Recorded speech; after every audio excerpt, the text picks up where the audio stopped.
رسول اللہ صلی اللہ علیہ وآلہ وسلم نے طریقہ بھی بتایا ہے کہ آپ تہجد کیسے پڑھیں، کیونکہ کچھ لوگ کہتے ہیں جی کوشش تو کرتا ہوں اٹھا ہی نہیں جاتا، کچھ لوگ کہتے ہیں جی اٹھ تو جاتا ہوں بس ہمت نہیں پڑتی، کہ جی ایسا ہوتا ہے؟ کچھ لوگ کہتے ہیں بس گھنٹی لگائی تھی الارم تو بجا لیکن بات نہیں بنی، بس اٹھ کے بیٹھتا ہوں پھر سو جاتا ہوں۔ دوسرا کہتا ہے وضو کر کے آیا تو جی چاہ جو تھوڑا سا سو جاؤں تو پتہ چلا کہ فرض نماز بھی گزر گئی۔ یہ مختلف سوالات بتاتے ہیں کہ اللہ کے رسول کا طریقہ ان کو آ جائے تو ان کے مسائل حل ہو سکتے ہیں۔ طریقہ کیا ہے؟ میرے ساتھ رہیں گے انشاءاللہ، کر دیں بیان۔ اگر کوئی سچی تمنا رکھتا ہے کہ وہ تہجد پڑھے تو اس کے لیے پہلا کام یہ ہے کہ وہ رات کو سنت کے مطابق جلدی سو جائے۔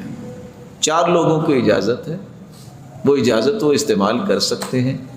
علم والے لیٹ ہو سکتے ہیں، اللہ کے رسول صلی اللہ علیہ وسلم کے صحابہ بھی سیکھتے تھے، اور امام احمد بن حنبل وہ رات ساری ایک دوسرے سے علمی مذاکرہ کرتے رہتے، اور سیدنا ابو ہریرہ رات کا ایک پورا حصہ صرف حدیثیں یاد کرنے میں گزارتے۔ اجازت امت کے لیے اگر آپ نے کچھ سوچ بنانی ہے کہ امت کیسے بلند ہو سکتی ہے تو آپ لیٹ ہو سکتے ہیں، کیونکہ اللہ کے رسول بھی اور سیدنا ابوبکر بھی آپس میں مشورہ کرتے، رات لیٹ تک اور گئے تک یہ باتیں ہوتی رہتی، جائز ہے۔ اگر آپ کے پاس کوئی مہمان آ گیا ہے تو اس کی خاطر تواضع کرنے کے لیے آپ لیٹ ہو سکتے ہیں کہ وہ آیا ہے، پریشان نہ ہو، اس کو کھانا کھلا کے اس کو لٹا کے آپ اس وجہ من تطیب خاطر المرأة۔ اور چوتھی اجازت یہ ہے کہ زوجین جو ہے وہ لیٹ ہو سکتے ہیں۔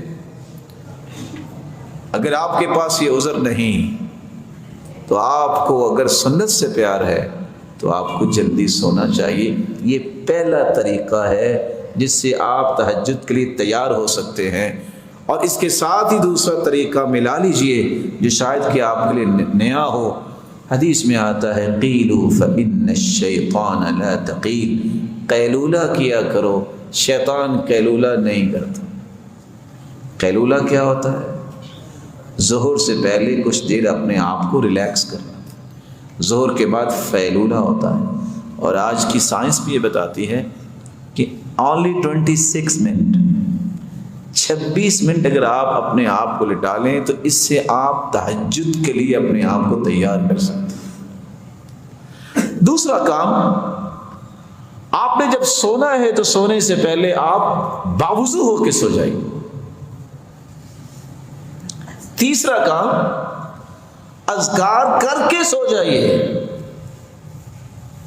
چوتھا کام، نیت بھی کر کے سوئیے۔ نیت کر لیں گے، سوئے رہیں گے، تہجد پھر بھی لکھی جائے گی۔ آپ سوچ رہے ہوں گے کہ الارم کا نام نہیں لیا، کیونکہ صحابہ کے دور میں موبائل نہیں تھے، ٹائم پیس نہیں تھے، ان کا یہاں سے الارم جو ہے نا وہ ان کو اٹھاتا تھا، یہ دل کے اندر تھا۔ ہاں کوشش کر دیکھیے الارم بھی لگا لیں، لیکن نیت کر کے سوئیے، دعا کر کے یا اللہ یہ لذت مجھے بھی عطا کر۔ آپ سو گئے ہیں، رسول اللہ صلی اللہ علیہ وآلہ وسلم کی سنت کے مطابق آپ اگر ذکر کر کے سوئے ہیں، سورۃ الملک ضرور پڑھیے، یہ قبر کے عذاب سے انسان کو بچاتی۔ تو پہلا کام ہم نے کیا کہا؟ اکٹھے آگے چلے نا۔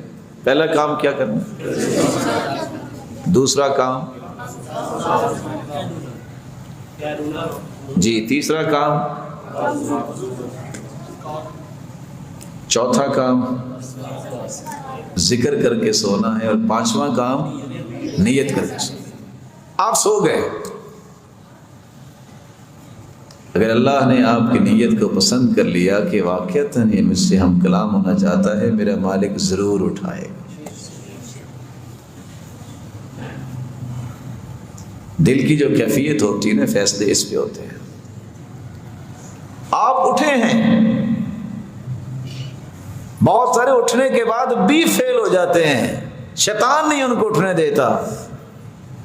آپ صلی اللہ علیہ وسلم نے چھٹا ایک کام کیا ہے کہ جب آپ صلی اللہ علیہ وسلم اٹھتے تو عبداللہ بن عباس کہتے ہیں استيقظ النبی فجعل يمسح النوم عن وجهه بيده. غور کیجئے گا، جب آپ اٹھے ہیں تو اٹھ کے آپ بیٹھ جائیے، بھاگیے نہیں، دوڑیے نہیں، او کتنا ٹائم ہو گیا. یہ افراتفری نا دین میں نہیں ہے. بڑے آرام سے، تحمل سے، سکون سے، وقار سے. ہم کس کے لیے اٹھے ہیں؟ اللہ. آپ اٹھ کے بیٹھیے، الحمدللہ الذی احیانا بعدما اماتنا والیہ النشور. الحمدللہ الذی رد علی روحی وعافانی فی جسدی واذن لی بذکری. دعائیں پڑھی ہیں اور اوپر سے آنکھیں بند ہوگی. آپ سنت کے مطابق کیا کریں؟ دونوں ہاتھوں سے 3 مرتبہ اپنے چہرے پہ لگائیں تاکہ نیند دور ہو جائے. ہم تو کیا کرتے ہیں نا، ٹائم دیکھو، وہ بڑا ٹائم پہ آیا پھر سو. شکر کریں یہ ٹائم پہ اللہ نے آپ کو اٹھا دیا. تو چھٹا کام کیا کرنا ہے؟ اٹھتے وقت بھی آپ کو دعا پڑھنی چاہیے. اللہ تیری ہی تعریف ہے جس نے دوبارہ مجھے صحیح سلامت زندہ کر دیا.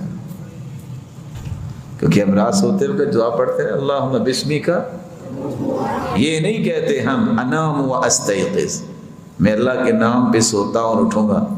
اموت و احیا، میں اللہ کے نام پہ ہی مرتا ہوں اور زندہ کیا جاؤں گا. یہ غور کیجئے، نیند بھی جو ہے نا الموتۃ الصغریٰ، یہ چھوٹی موت ہوتی ہے. اللہ یتوفی الانفس حین موتها، اللہ جب کسی کو سلاتے ہیں اس کی روح کو قبض کر لیتے ہیں، چاہے تو واپس کر دے، چاہے تو واپس نہ کرے. رسول اللہ صلی اللہ علیہ وآلہ وسلم کا طریقہ کہ وہ دعا پڑھتے اور اپنے چہرہ انور پہ ہاتھ پھیرتے اور سورۃ آل عمران کی آخری آیتیں پڑھتے. 10 آیتیں سورہ آل عمران کی وہ پڑھتے. 7واں کام رسول اللہ صلی اللہ علیہ وسلم آدھا کام رات کرتے وقت اور آدھا اٹھ کے کرتے. رات سوتے وقت کیا کرتے؟ سیدہ عائشہ مومنوں کی ماں مسواک تیار کر کے تکیے کے پاس رکھ دیتی. کان لا ینام الا والسواک عند رأسی، اللہ کے رسول کبھی بھی نہیں سوئے، مسواک پہلے تیار پڑی ہوتی تھی. آج مسواک کی جگہ پہ ریموٹ پڑا ہوتا ہے، یا گلیکسی یا آئی فون پڑا ہوتا ہے. اور کب پڑا ہوتا ہے؟ فیس بک دیکھتے دیکھتے پتہ نہیں کب نیند آ گئی، اسی طرح پڑا ہے. وہاں تہجدیں نہیں آتی، وہاں شیطانوں کا غلبہ ہوتا ہے. جنہوں نے اللہ کے قریب ہونا ہوتا ہے وہ اللہ کے رسول کی زندگی کو فالو کر رہے ہوتے ہیں. مسواک پڑھیے، اور آپ اٹھتے ہی اپنے چہرے پہ ہاتھ پھیرنے کے بعد، آیتیں پڑھنے کے بعد پہلا کام مسواک کرتے. نیند کی رہی صحیح کسر بھی نکل جاتی ہے. ختم نیند کہاں سے آئی کہاں گئی کچھ پتہ نہیں، تر و تازہ اٹھا.